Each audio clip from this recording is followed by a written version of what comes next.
Greetings from the cosmic horror. The stars are right once again, and the great old ones allowing us to talk about for 30 plus minutes H.P. Lovecraft, the horror writer who's a genre unto himself. I'm your cosmic host, Mark Griffin, executive of the Lovecraft estate on Yawgith, joined in by two from the material world, David Guffey, a professor at Miss Patonk University, and Richard Wilson, who is ready for Frank Marsh to paint his portrait. Today's guest is Gemma Files, author of such books as Experimental Film and A Book of Tongues, the first part of her Hexslinger series. Five of her short stories, or she wrote 5 stories for the television series The Hunger. Today, she's here with us to talk about one story in particular by Lovecraft. Thank you for joining us, Gemma Files. Thank you for asking me to join you. Medusa's Coil is regarded as Lovecraft's most racist collaboration. Would you agree with that assessment? Unfortunately, yeah, it's kind of hard to get away from that, considering that the basically the punchline of the story is like, on the one hand, this woman died and then her hair became imbued with eldritch power, and it basically detached itself from her skeleton and crawled around and murdered people. But the really terrible thing is that though you couldn't tell from looking at her, she was a negress. You're right. Yeah. So, it's impossible to get away from it. It just can't be done.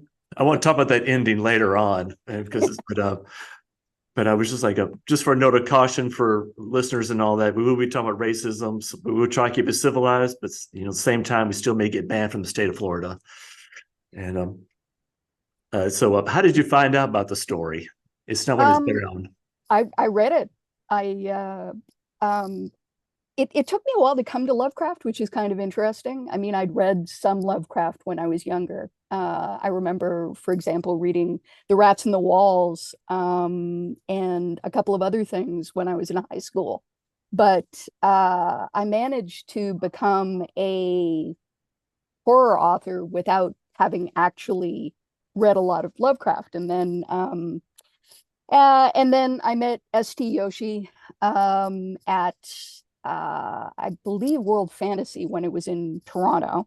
He was impressed by something that I wrote and read there, and which is a short story called One in the Morning and One at Night, which was most recently republished in my collection Dark is Better, which is out right now from Trepidatio. And he got in touch with me and he asked me if I would contribute something to A Mountain Walked. And I said, I've never really written anything Lovecraftian before. I don't actually know much about Lovecraft. But I sent him something and he said, no, this is good. This is good. I'm like, all right. So that was my moment where I sort of started moving towards cosmic horror. And one of the first things that I did was I started reading a bunch of Lovecraft. And a friend of mine gave me a book which was entirely, it was actually a book that Yoshi had put together, which was entirely his collaborations with other people. And one of those, the one that jumped out at me, was Medusa's Coil, because I was just like, on the one hand, I really like this. And on the other hand, what the crippity crap, it was just amazing. So did you know anything about Medusa's Coil before you read it? No, not at all. I had never even heard of it before. It reminded me, of course, of Robert E. Howard, whose whose stuff I also like, but occasionally you trip across stuff and you're just like, okay, all right, this was a different time. But yeah, Medusa's Coil. And so when I was asked later on by Silvia Moreno Garcia to contribute something to what eventually became Cthulhu's Daughters, the idea was take something from Lovecraft and rewrite it from the point of view of the female character. Because Lovecraft is known for a couple of things. And one of them is that it's like, what's he afraid of? Seafood and vaginas, and also Polish people for some reason. Yeah, it's like those strange Polish people from New York. But but yeah, so I was like, Marceline Bedard. Yes, absolutely. I'm going to write it from her point of view. Okay. And thus her work. Before we go delve into deep into that, I want to like kind of set a little groundwork so some All of the right. people not familiar with the story kind of know exactly what we're talking about. First off, the collaborator was Zelia Bishop. Have you done That's much right. research into her? I know that I think they wrote two other stories together. Mm-hmm. One of them being the Curse of Yig. Yeah, Yeah. about the Which snake I actually woman. quite like. Yeah. You know what? I think that was actually the first thing that I read that had Lovecraft in it at all, because it was included in a collection of just horror. Um, Yeah, but I think they should yeah, have stayed right at Curse of Yig and not done yeah. anything else. Curse of Yig is pretty great. Even there, it's like Yeah, I think some indigenous people might have some trouble with the Curse of Yig, but who knows? and then there Um, was the Mound. Did you read the Mound? yeah, the Mound. I didn't read the Mound until after I read Medusa's Coil. Yeah, That was really interesting in a lot of strange ways, and I like some of the stuff that people have done later with the Mound dwellers, with the Earth people. mhm. But yeah. So at the time, I think it was represented to me not so much as a collaboration as a Lovecraft story. And which, depending on what anthology you get a hold of or what collection you get a hold of, there's a lot of people who are sort of like, yeah, this was mainly Lovecraft. And I'm like, I'm not entirely sure that's true. She was Um, mostly known for writing love stories, mm, and Lovecraft was trying to get her away from that, and but she loved doing those stories, and so she continued writing it. But I guess this day and age, she's known best for those three stories of Lovecraft. well, Um, the same way that the guy who wrote The Yellow Sign, Chambers, was also weirdly enough mainly known for writing love stories. yeah, And if you ever read The King in Yellow, half of it is essentially romantic fiction. I was thinking like the most people think of like kind of like the few chapters in the King of Yellow, but then there's other stories that they kind of ignore. Yeah, that's true, and some of them are actually pretty good. Um, I'm And pretty fond of the Court of the Dragon, I think. mhm. Yeah. Um, but yes, so you know, it's an interesting meld between the two of them.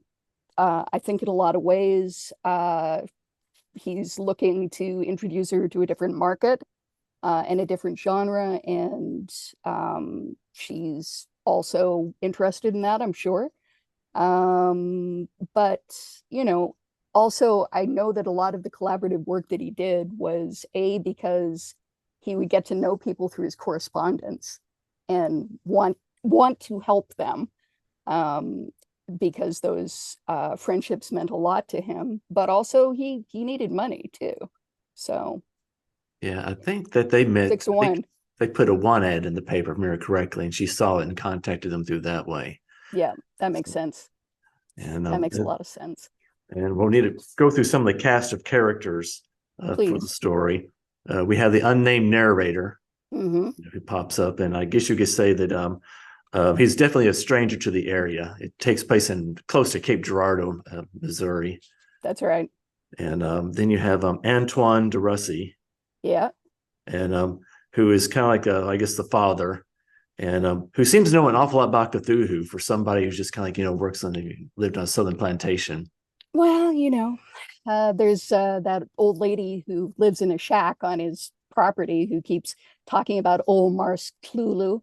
Yeah, So maybe he's getting it that way. yeah, it could be Sophonisba. Is that how you say her name? Sophonisba. Sophonisba, yeah, Aunt Sophie, as she's also called. that's her. She was supposed to be over 100 years old, maybe a Zulu woman.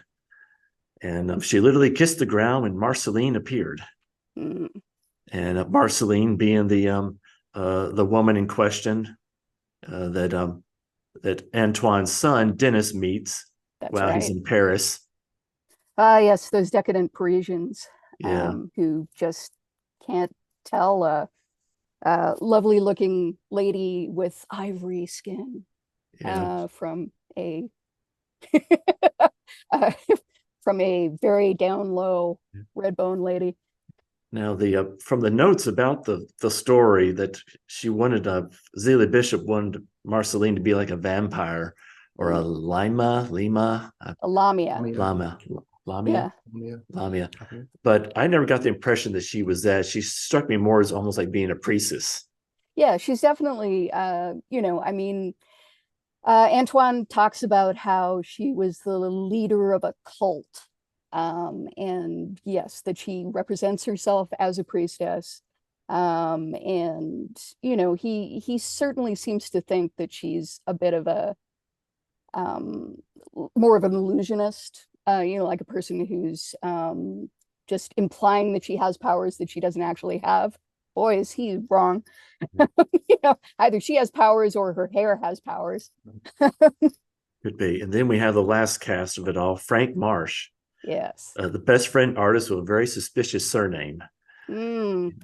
Yes, I must admit, I get the feeling that Frank probably has pretty poppy eyes.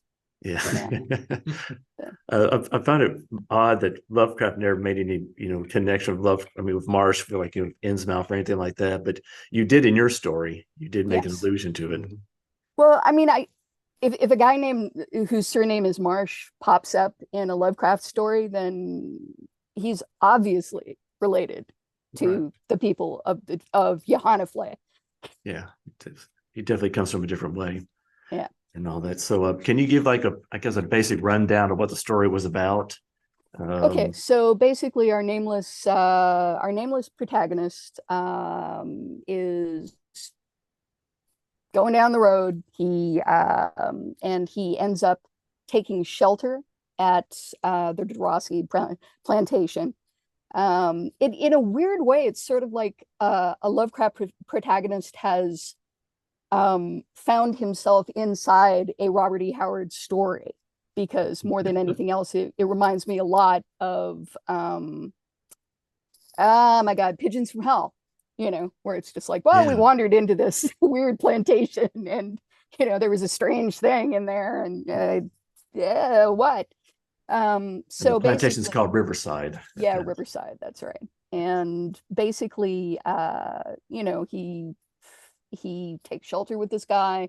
Antoine starts telling him this story about, it's like, wow, this is really nice plantation, but it seems to have fallen to rack and ruin. Oh, yes, let me tell you about how my family, ended up running itself into the ground, particularly, my son, who stupidly went to Paris to study art and then, came back with this lady with her long, flowing, luscious, tangly locks. Marceline, he doesn't approve of Marceline because he thinks she's a bit of a charlatan, and that she, probably posed naked for people, and that she believes all sorts of occultist crap. But he also, I think on some level, he's like, there's something about that lady. I don't know what it is, but it makes my hair rise, so to speak, on my back.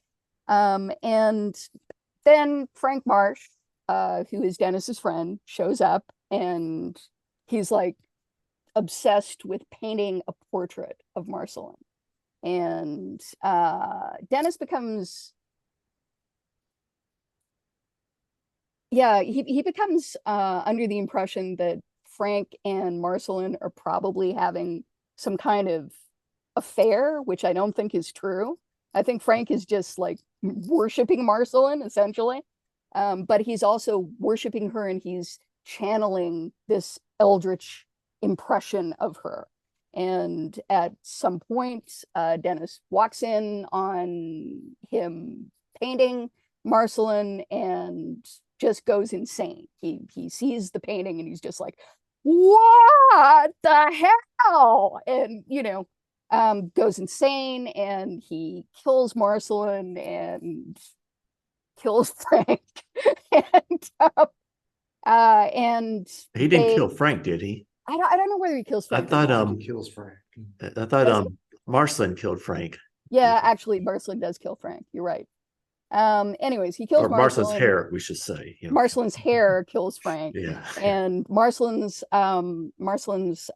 skeleton with a little bit of skin on ends up inside the wall because Antoine basically covers up for his son having committed murder. Even though they were married, it's still a crime. And then Dennis hangs himself. And so that's how things have been. The place has fallen to rack and ruin, and the only person left aside from Antoine is old Miss Sophie, old Aunt Sophie, and also there is something that crawls around the house at night. And as it turns out, the thing that crawls around the house at night and strangles people is Marcelin's hair, which is turned into a lamia of its own make, I guess. A lamia being like half a vampire and half a snake. So, it's definitely a big snake made of hair. Wonderful story. It is actually weirdly a wonderful story. Yeah. It really gave me Faulknerian vibes, whatever you want to call it. Oh, definitely. It just felt like, the whole family that's decaying, and yes. the plantation itself. And then the real horror, like you said, is this racist thing with finding out that Marceline is not a quote unquote white person, Yeah, I know. I mean, it's like it's finding out that she had actual magical powers. That's bad enough. Finding out that her hair can crawl around on its own and kill people. That's bad enough. Finding out that she has some kind of eldritch, tenor to her that, comes out in Frank Marsh's horrifying painting. Which will literally make your son go insane if he sees it. That's bad enough. But the really bad thing, partially Negroid blood. She was a negress. Right. Yeah, she was a negress.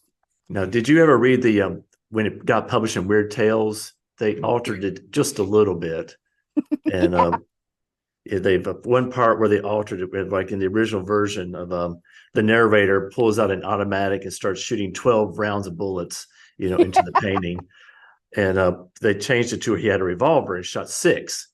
And all that. So, I guess because like, if the automatic having shoot, 12 bullets would have to actually reload. And so you start shooting again. That's what I kind of thought. I mean, it also fascinates me that that's the part they changed.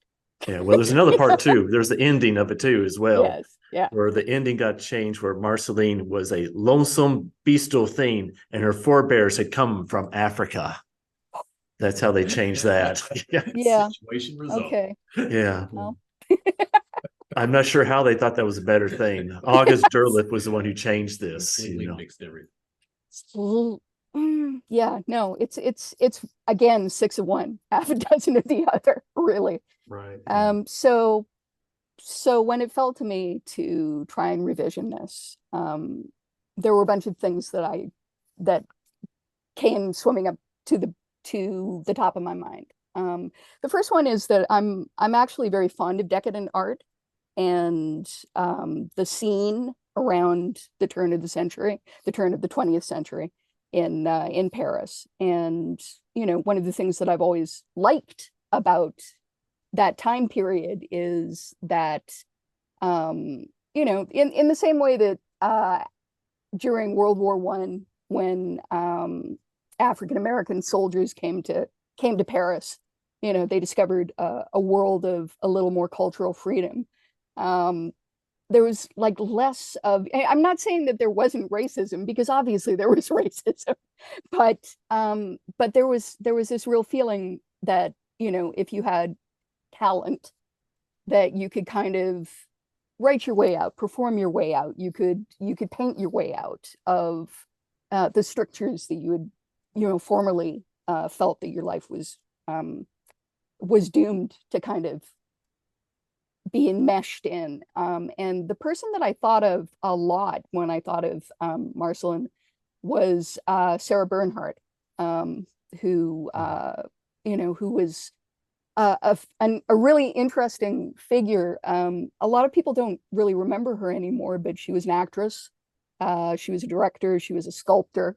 And at the time that she and a courtesan, because being an actress and a courtesan were kind of, you know, enmeshed things at the time. And when she first sort of emerged into the flush of fame in Paris, she did it by reimagining herself as, you know, she was a little redheaded lady who was pretty obviously Jewish.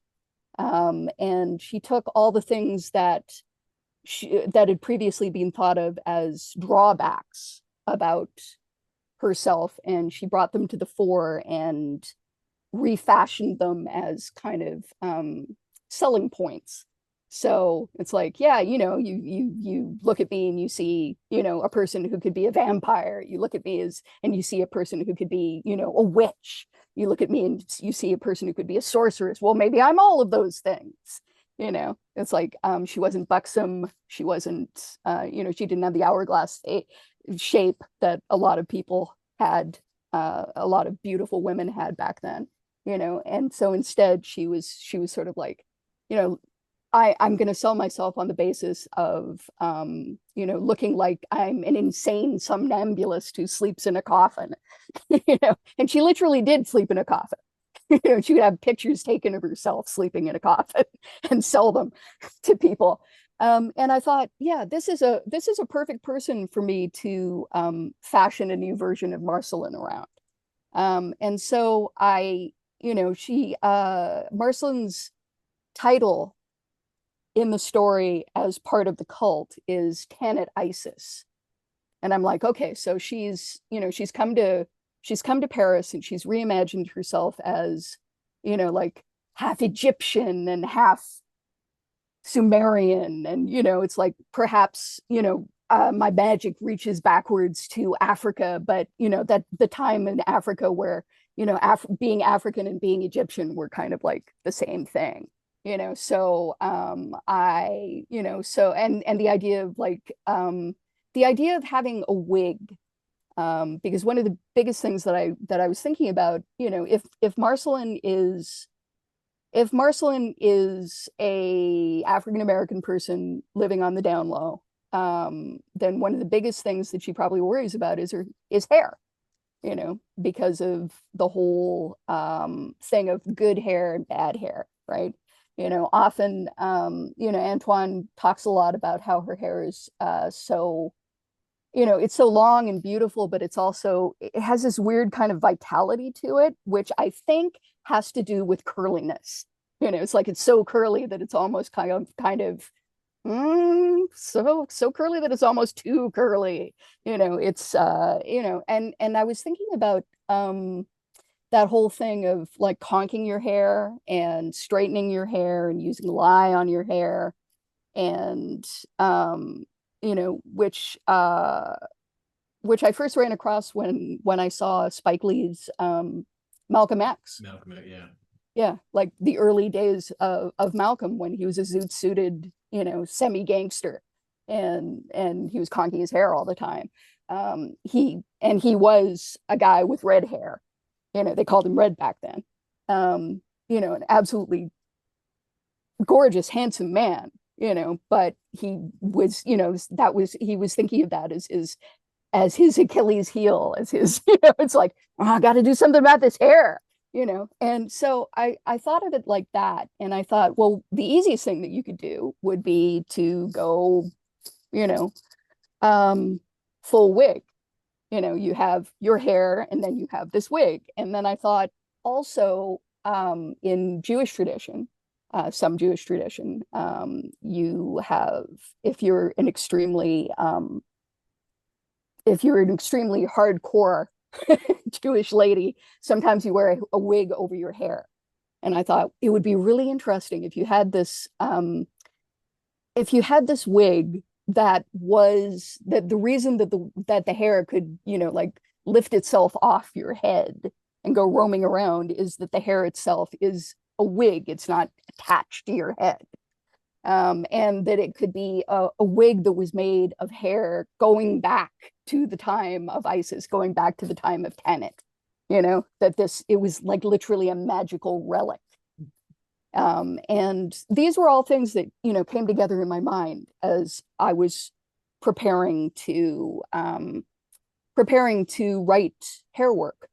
The other thing, of course, was the idea that Marcelin was probably part of the de Rossi family.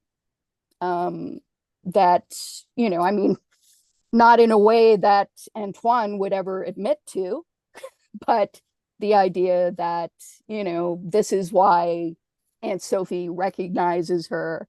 This is why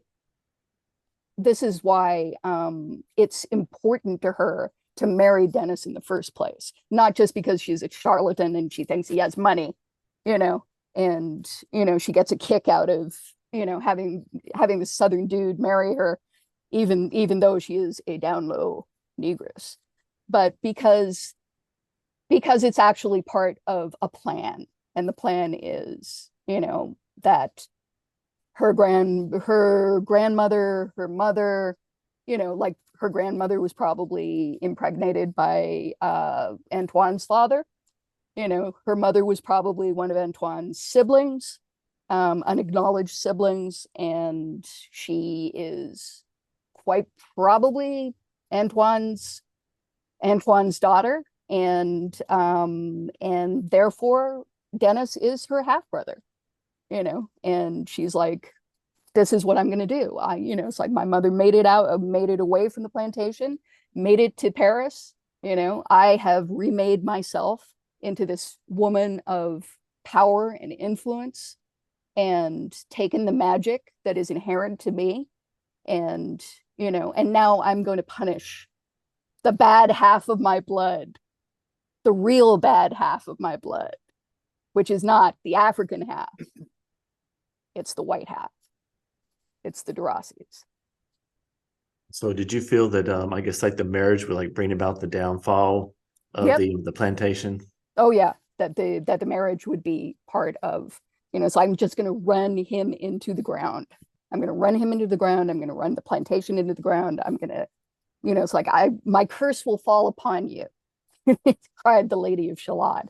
Did she envision that she would be like, I guess, like killed in the process? I mean, I think she's fine with it. I think she's okay with it. I think she realizes that if she goes back to Riverside, that it's entirely possible. And when I say goes back, I don't think she remembers Riverside particularly well.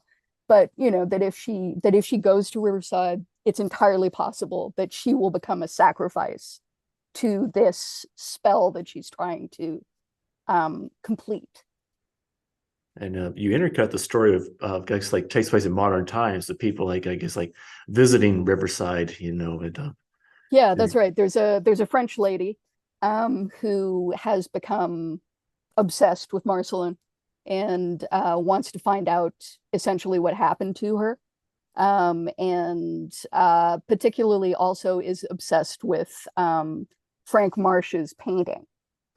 And so the French lady has come to Riverside to try and find any trace of Frank Marsh's painting. And she's guided there by a local guy who is, who again is probably descended from people who used to work on the plantation, and has his own store of lore about Marcelin and the de Rossis. And eventually they find this hat box with the wig inside of it. And they do find at least a version of the painting, or at least like a really degenerated, really degraded version of the painting with bullet holes in it, and all the paint dripping off of it, and the whole place is just like completely falling apart. Even worse than it was before. I wanted it to be partially flooded, because the idea of like soaked hair is so gross. Yeah, I'm pretty happy happy with that story. I'm really proud of it. And it got reprinted a couple of times in best of anthologies, so that was really nice. Now, was that a hard story to write? Did you struggle writing it, or did it come pretty easy for you? No, it actually came really easily. It actually came out really easily. I mean, once you find for me, it's always about voice. And once you find the voice, then everything else kind of arranges itself around that. My parents are both actors, and so I grew up listening to a lot of declamation, a lot of monologues, a lot of Shakespeare, and radio plays too. My parents used to perform in radio plays up here in Canada. So often when a story catches hold of me, it's all about the voice, the monologue. And once I had Marceline, everything else was just like butter. Just went easy then. Yeah. And I know you got a lot of praise for it. I think like Miss Baton Review said 3 cheers for Gemma Fowles for taking it on. Did you feel like you were like, I guess like making a powerful statement with the story, or just writing a story? I wanted to make a statement with the story. I totally won't deny that. That is absolutely what I wanted to do. But I was just happy that it was a good story, that, from my point of view, it turned out to be as good as it is. I don't usually write from, I suppose, political motives. I usually just write about things I enjoy. Although sometimes what I enjoy is, I don't know, writing about women ripping men apart and eating them. So,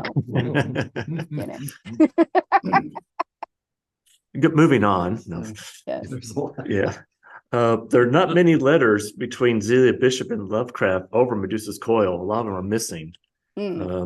But we do have some of the notes that he left. And it seems that Zelia Bishop was the one who came to the idea of having the big reveal at the end, like of it being a negress. And it seemed to have been based on someone who cleaned her house. She seemed to have modeled Marceline after her. Interesting. I'd love to know who this woman was. I would love to know who that woman was too. I'd love to see that woman. It's just such a strange idea. It is interesting to me that sometimes when you look at people from the 30s, particularly people from like the beginning of the civil rights era and the Harlem Renaissance, they are very pale. There are some very pale people, and and because when I first started meeting people who were not white, it was like the 70s and the 80s, and there was almost this sort of movement towards like moving away from people where it was really obvious that unfortunately there was a lot of what would you call that, that sort of octoroon septoroon kind of thing going on, that mulatto kind of thing going on, that one drop thing going on. And somebody like Halle Berry is a creamy, pinky kind of person, but she's very obviously African in most of the rest of her composition. But yeah, I remember I once saw a picture of James Baldwin with a cousin of his. His cousin reads completely as white, and yet they have exactly the same facial features, which is fascinating to me. I mean, the point is that whiteness is a social construct. And I say that as like the whitest person on the face of the fucking earth. I say that as a person where it's like, gee, do I have blood in the face? Yep. But I think we're correctly reading like people like Colin Powell and like Tiger Woods are more Irish than they are African. I mean, it's just a very strange thing. It's like if you want to, Yeah, it's a whiteness is a very strange thing. I often don't understand why any of us, fight about it or, claim it or whatever. But it's easy to say when you're on one side of the divide. Yeah, I found a few artists online who are fascinated by Marceline, and they've done a lot of artwork based on her. I can believe that. Yeah, there was one artist named Dark Precipice, who says one of her favorite Lovecraftian characters, and she really likes Medusa's Coil, but you have to ignore the blatant racism and the super weak reveal at the end. She says, Yeah, which I I think is mean, when you think about there's a definite fetish element to having incredible hair, to having like incredibly long hair, ropes of hair, like braids and braids and braids of hair, and hair that spreads everywhere, hair that you can pick stuff up with almost, or stick stuff in. And it reminds me of the character Medusa from the Eternals, I think. Mhm. Yeah, Black Bolt's wife. The all that You know, the Inhumans. who- Yeah. yes, who has red hair. So if you wanted, you could recast her and make her like a version of Marceline. Yeah. And but she made a comment. Says she thought that was one of Lovecraft's most well-developed, intriguing, and dare I say, realistic characters, women of color. Mm. And I think just because of how many women of color characters he created, that's probably a very true statement. But do you feel that she's a very realistic character? And I think that, yeah, I mean, when you're going through Lovecraft's stuff, yes. I mean, let's face it, it's like much like M.R. James, Lovecraft is not real great at writing women in general. This is why I think 3 separate people chose to do oh my God, what's her name? Artist from the thing on the doorstep. What's her name? Wait, Azareth Yes, Wait. yes, Asenath Waite. Yes. Yeah, I think 3 separate people chose to do Asenath Waite because, it's like Asenath and Marceline. And that's about it. Yeah. Oh yeah, and the lady who hates snakes from the Curse of Yig. I think there was the Dunwich Horror. Oh yeah, Watley. yes, Lavinia. Yeah, Lavinia Whately. Yeah, I have a friend who wrote an entire novel about Lavinia, or novella from the point of view of Lavinia. And yeah, Lavinia is an interesting character as well, but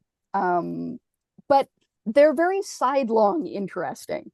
They're interesting from the point of view of like, wow, if you did something from their point of view, that would be interesting. But meanwhile, they're background characters. They're characters who, and even with Asenath, it's like, let's face it, Asenath is actually her dad.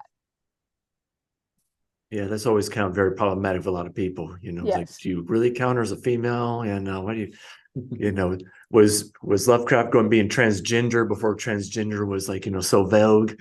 Carrie Yeah, Laban did some really interesting things with the weights, with the whole body swapping. Yeah. The whole body swapping idea from in her novel A Hawk in the Woods, which is great. But yeah, I mean, always when you're a woman approaching when you're a woman approaching a person who identifies as female approaching Lovecraft, you kind of have to deal with the fact that you when you're looking for yourself, you're going to be a background character, in the same way that if you're a person of color, if you're looking for yourself, you're going to be a background character. You're going to have to turn Lovecraft's original intentions inside out to some degree, or at least just skew them. Just go like, okay, yes, you have a bunch of assumptions about the world, how it works and how it should work, but let's skew it a little and see how the ways in which you might be fooling yourself, the ways in which you might be wrong.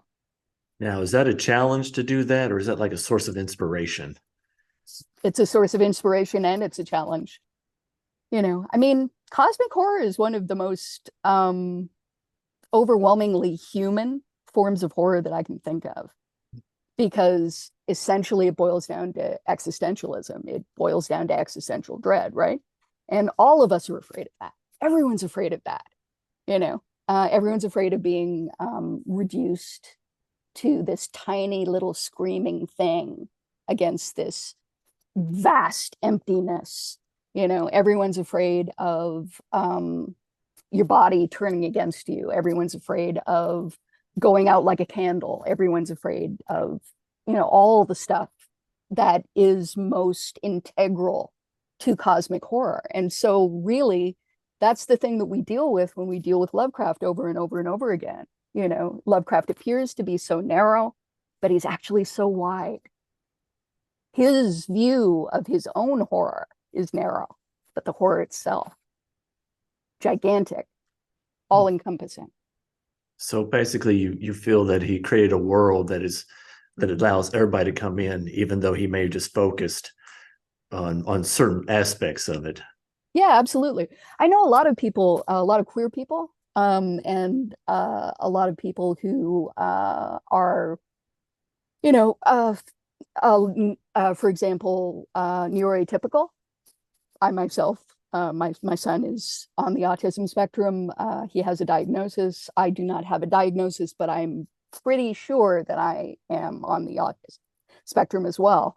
And I know a lot of people who are queer and neuroatypical who identify very heavily with the people from Innsmouth, with the idea of there is something innate in me that other people seem to react to. I can't do anything about it. It's part of my, you know, of my identity and, you know, my truth. And you know, to be a person lost in a world that doesn't seem to be made for them. And so the horror of Innsmouth, so from Lovecraft's point of view, is that you start out looking reasonably human and then you become more and more fish-like, and then eventually you have to take to the sea and go down to Johannesfle, and you know, but meanwhile, even at the end of The Shadow over Innsmouth, it doesn't sound so bad. It doesn't sound so terrible, really. It sounds kind of amazing. You know, you go down there and you wear all the gold jewelry, and you live forever, and when the waters rise, you're fine. You know, and you know, and I know a lot of people who really have, you know, used that identification with the people from Innsmouth as their entrance into Lovecraft, as their entrance into, you know, it's like this hole was made for me, as Junji Ito says. You know, it's like this is the place where I come in. There was made me think of a question when I asked earlier. Aunt Sophie, she seems to be very familiar with Cthulhu. Mm-hmm. You know, even pronounces his name correctly. It's supposed to be Cthulhu. We're supposed to say it. Yep. And but it made me think of, like, it seems like, you know, that Cthulhu is almost like a god for the repressed. Yeah, in a lot of ways, you know, it's like I have this idea that I've been working with for a long time, you know, for really the last 30 years. This idea of, you know, growing up undiagnosed, I had always this feeling that I was too much for the people around me, too angry, too smart, too weird, too odd, too anxious, too fearful, too whatever. And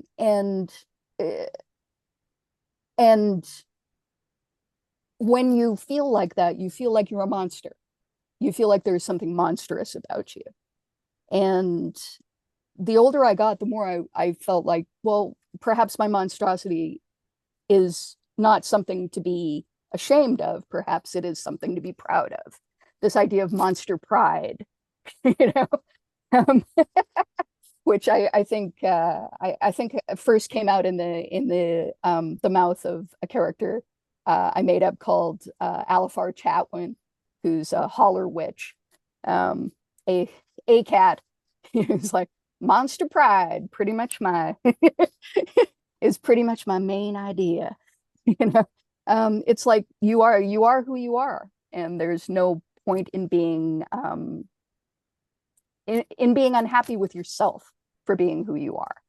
And after a while, there's no point in being unhappy with the people around you for not being who you are, and it's been really useful to me.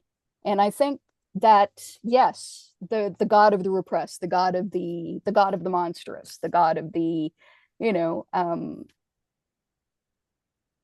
it's like normal people will be horrified by this, but maybe not you, and maybe not you, and maybe not you, and maybe not. Actually, the rest of us will be fine. And I guess made me think of like Doctor Who. A lot of times the monsters in Doctor Who end up not being quite as bad as you think they were. It's always the humans who are always worse. That's true. That's true. And and of course you can go too far in that direction as well, right? One of the interesting things that I've realized about the idea of the spectrum is that, much like the idea of a political spectrum, it's like it goes around in a circle, really. Oh, yeah. You go too far in either direction and you end up in exactly the same place. I think that more than dividing the world into neurotypical people and neuroatypical people, it might be smarter to say that all of us have our things. All of us have something going on, in much the same way that people on the spectrum tend to share a multiplicity of symptomology, but we're not all exactly the same. It's like the old idea that if you know one child with autism, you know one child with autism. So we're all it's not different in gonna our little ways. Yes, exactly. Yeah, exactly. And if we can find the ways to intersect, if we can find the jargons to adopt with each other, if we can find the languages to speak to each other, we will find that we are more alike than we are different. Maybe we're all monsters. Yeah. I can go with that. In the end, we're all monsters. Yeah. Yes, in the end. So are there any Lovecraft stories you wanted to deconstruct but haven't got around to? Oh, I think I think there's always something that you can do with Lovecraft. I would kind of like to do something with the rats in the walls, because that's half of my genetic makeup. The rats, or no? No, weird British people. Yeah. Yeah, weird flabby British people living under the ground. That's eating each other. But yeah, there's a real folk horror thing to that particular story, which I love. And folk horror is probably like my favorite type of horror, with cosmic horror being like a close second. So yes, that would be the thing that I would concentrate on if I got a chance to do that again.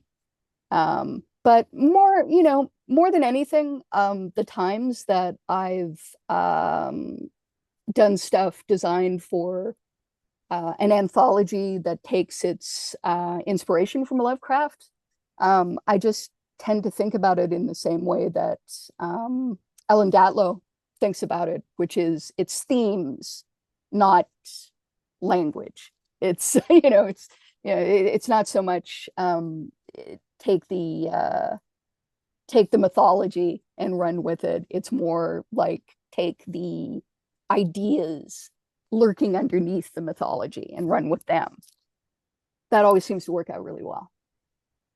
I am quite amazed of how Lovecraft can keep inspiring more new stories. I know. You would think that after a while you'd be beating a dead horse, but it seemed like people always find new stuff to talk about. I always think that there's so much in Lovecraft that is good, that is inclusive, like weirdly inclusive. In a lot of ways, Lovecraft was like the original strange nerd living in his parents' basement, and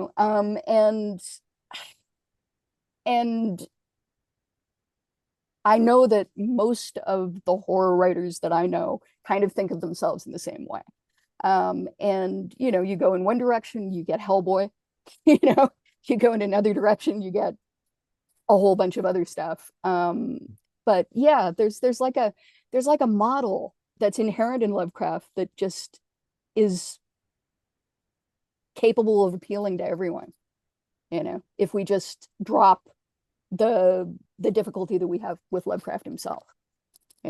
It's almost like he stumbled on a whole bunch of great things, and then which makes sense because his friend, he managed to inspire all his friends, and they took all the stuff they liked and ran with it. So might as well keep running. Yeah, so just keep the good stuff and jet out the bad. What I have a carburetor brain, and that's what I tend to do anyways. It's like, even a movie that I don't like overall, or a movie where I'm like, yeah, overall this is crap, but there was this one thing that was kind of interesting. Yeah.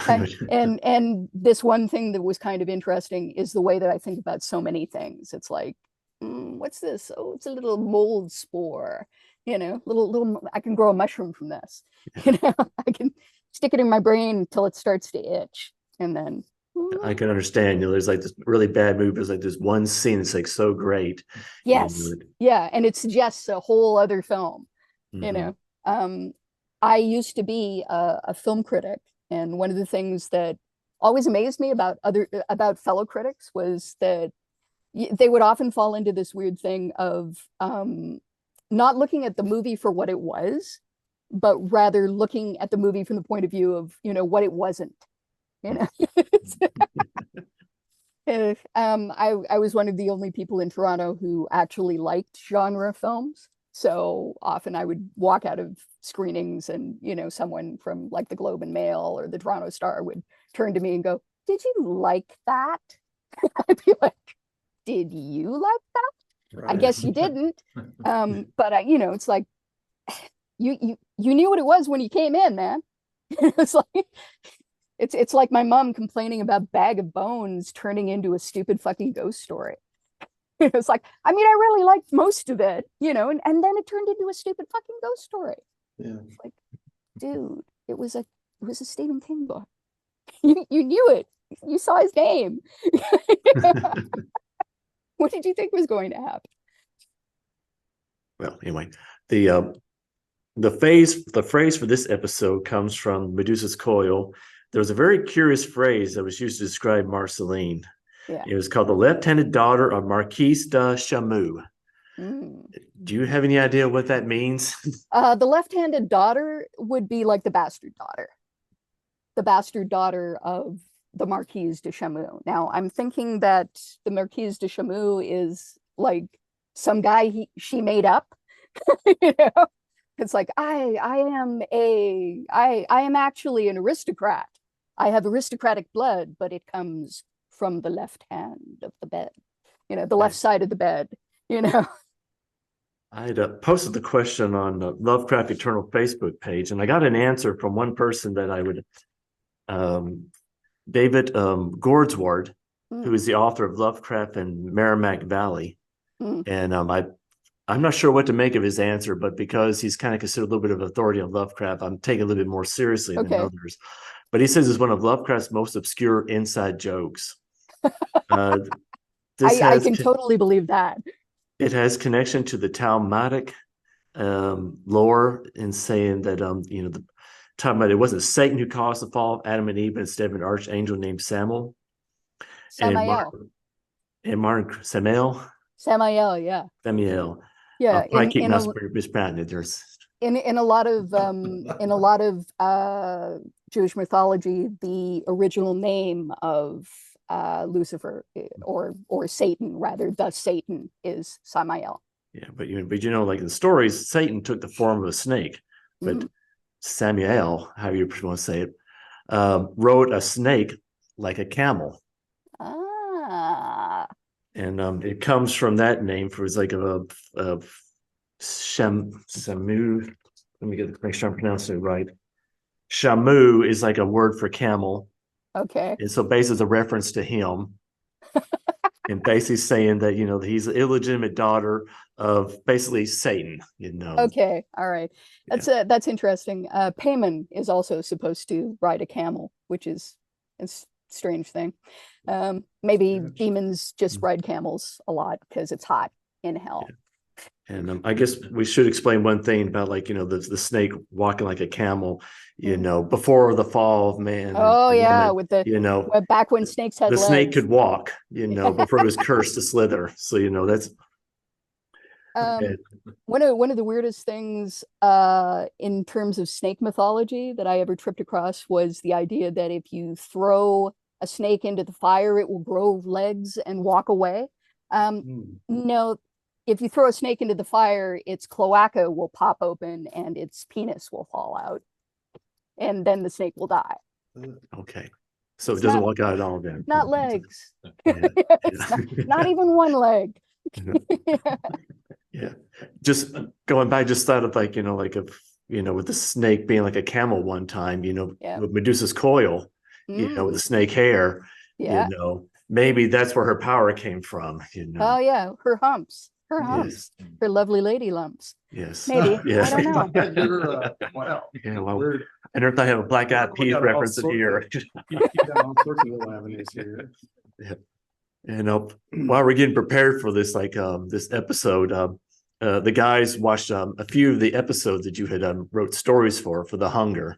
Oh yeah. Yeah, and so they were very curious about that show. Yeah. Okay. Yeah. All right. So basically, The Hunger was put together by Ridley and Tony Scott as a showcase for European directors and aspiring directors who were already working in the making of commercials and music videos, which is where the Scott brothers started out. They too started out making commercials and music videos, and then moved to making feature-length films. So the idea was that they would bring over a bunch of people from aspiring directors who also wanted to make that jump from Europe, one of whom was Marcus Nispel, for example, and who would later go on to make the Texas Chainsaw Massacre revisioning. And the idea was that they would hook them up with like a half-hour adaptation, and these guys could then use that as part of their reel to enter Hollywood, to prove to people in Hollywood that they were capable of, making something that was reasonably budgeted and creepy and visually interesting, and working within a certain set of rules. The idea was that the stories needed to be sexual in some way. They needed to be creepy, but also sexy. I remember one time I walked into, I got to sit in the writer's room twice on that show. And one time I walked into the writer's room and there was like a list of rules up on the rules for writing an episode of The Hunger up on the wall. And the first one was everybody gets naked. And the second one was women are always evil and naked. Oh wow, that's I did pick up on that recurring theme in those episodes. Yes, strangely enough. So how'd you feel about that? All women being evil and naked. Well, okay, so they shot it up here. They shot it out of Montreal. And so one of the things that they wanted to do was they wanted to get a certain amount of points on the Canadian content scale so that they could get money not only from the Quebec Provincial Film Fund, but also from the overall Canadian Film Fund, to give them a little bit more money to play with than the channel that they were working for was willing to give them, which I think was Showtime in the States. And Oh, that explains it. yeah, exactly. Yeah. So one of the ways that they got more points on the scale was, I mean, they didn't want to hire too many main characters as Canadian actors because, you know, it's like, yeah, everybody else can be Canadian, but no, we need to get people with TVQ. We need to get people with recognizability, and therefore they have to be either people from Europe or people from America. You know? And so one of the ways they got around this was by optioning stuff by Canadian writers. And so Dave Nichol sold them The Sloan Men, and he got in touch with me and said they're looking for short stories. Why don't you send them? And we were in the same anthology. It was a series of anthologies called Northern Frights, which was Canadian horror. It was like all Canadian horror. And he said, that's how they found me. They probably know you, so why don't you get in touch with them? So I did. And the stories that I ended up selling them were all optioned on that basis. And I ended up writing 2 scripts on my own, 2 adaptations of my own stuff, you know, like one per season, which was nice. I got a lot of money out of that. Most money I'd ever made on anything up to that point. But yeah, even back then, I wrote a lot of queer stuff, and there were a fair amount of my stories that they turned down simply because they had guys in them as opposed to men and women or lesbians. They got one just because it had a lot of lesbian sex in it. And strangely enough, I actually wrote the script for that, and I had to rewrite it to take out the lesbian sex in it. Because joke about that. Yeah, because the lady that they got as their well-known American star, she was Kathy Moriarty, and she was like, I'm not gonna kiss no girl. It's not going to happen. So yeah, I noticed that in that episode, they kind of like ain't gonna work around her. Yeah, exactly. Yeah, I mean, that character was supposed to be a lesbian, man. That was the point of the exercise. Okay. But yeah, one of the points of the exercise was that she was a lesbian, and that her niece, who is named after her, is also a lesbian. But and therefore the sexy gin inside the bottle of smoke is, you know, takes the form of her aunt, you know, her sexy lesbian aunt. But yeah, no, that didn't work. None of that worked. I had to take all of that out. So amusingly, they also optioned another one of my stories, The Guided Tour, which ended up being called Wrath of God. They rewrote it from the bottom up because the person it was assigned to, the person who was going to do the adaptation of that, was a guy who had just come out as gay.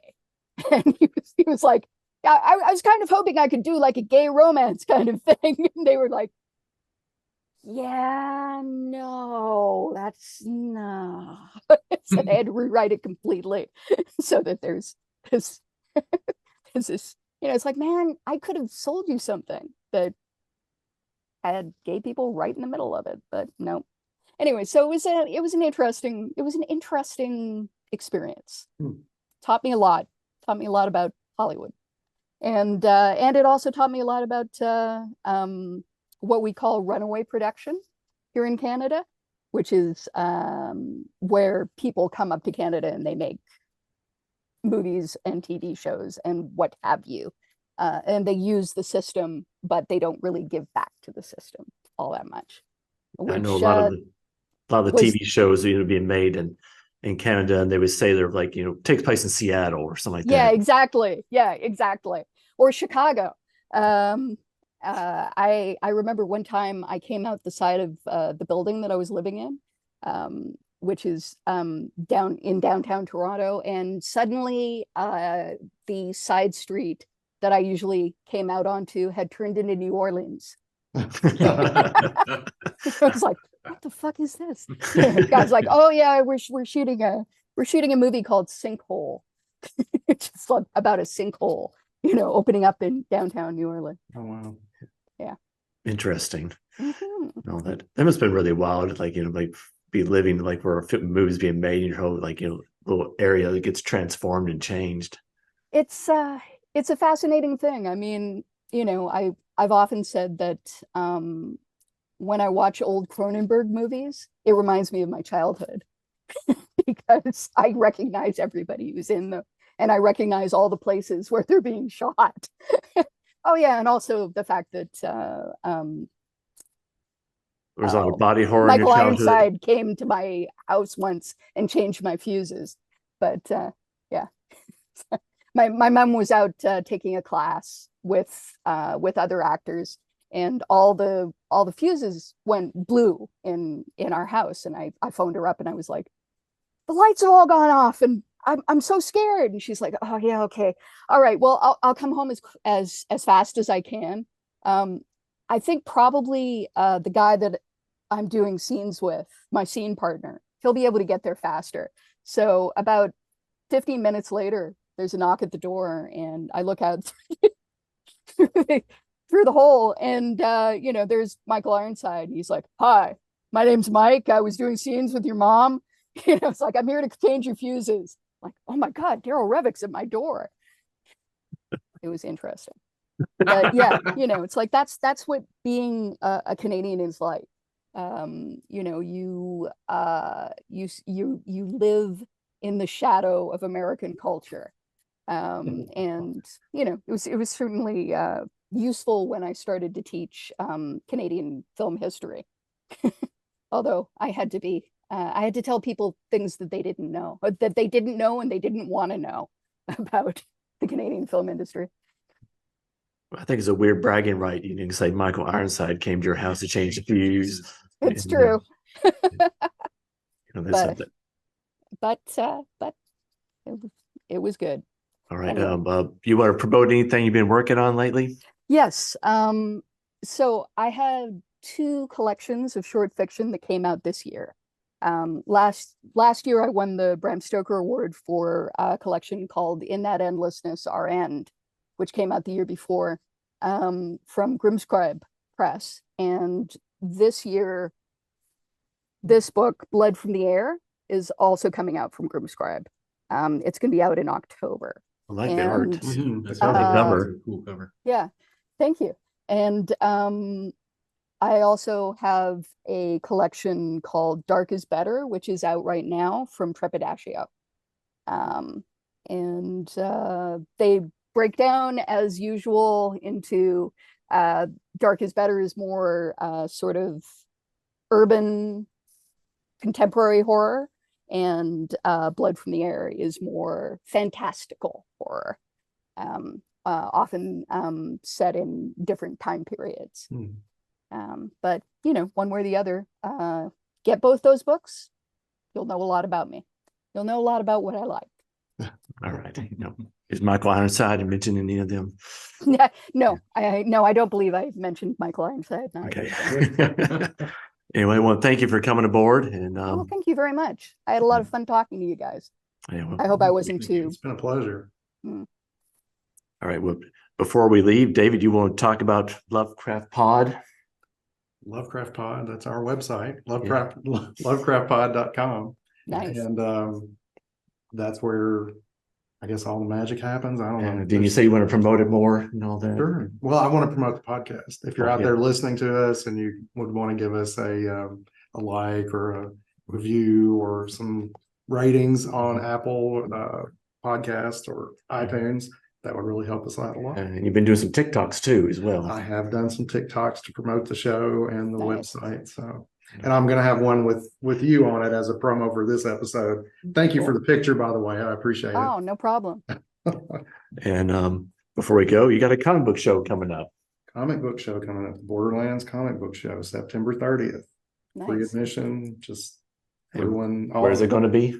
In Russellville. All of our local listeners in Russellville should come Well, all of our listeners should come. They should fly over. Right. That's it. Caravan down. Yes. We need to have the Dark Shadows guys and Yeah. or Strange Shadows guys. Yes, absolutely. We can Yeah, do yeah. a special show for them. Right, yeah. Yeah, they do a live remote, That from would be there. awesome. Yeah, that'd be really cool.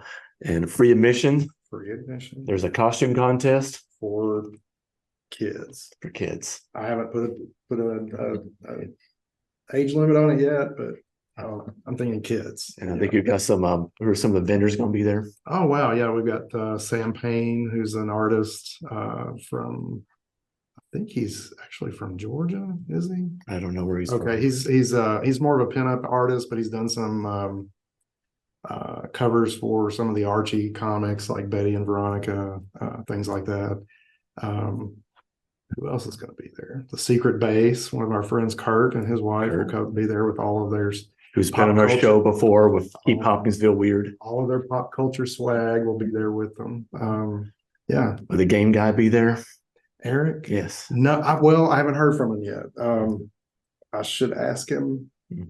but I don't know. It may be too late now to have him get his schedule cleared up. I didn't think about it until just now. Thanks, Mark. Yeah, I just ruined everything for you, didn't I? Wait for that. Yeah. All right, David Richard and Miss Files. I see the stars are no longer right. We must cease all discussions to align again next month. 30 plus minutes of HP Lovecraft is sponsored by the Cosmic Horror DNA Test Kit. Find out what old ones you're related to. This podcast is created in association with LovecraftPod.com and Logan Speculative Fiction Group with the help of the Logan County Public Library and the Great Old One. Special thanks to Katie Tyson for always shooting 12 bullets when it comes to sound. And Joshua Dukes for the Turnip Shepherd, maker of Sandview. Until we meet again, may you avoid Princess Cthulhu and her hair. Yeah.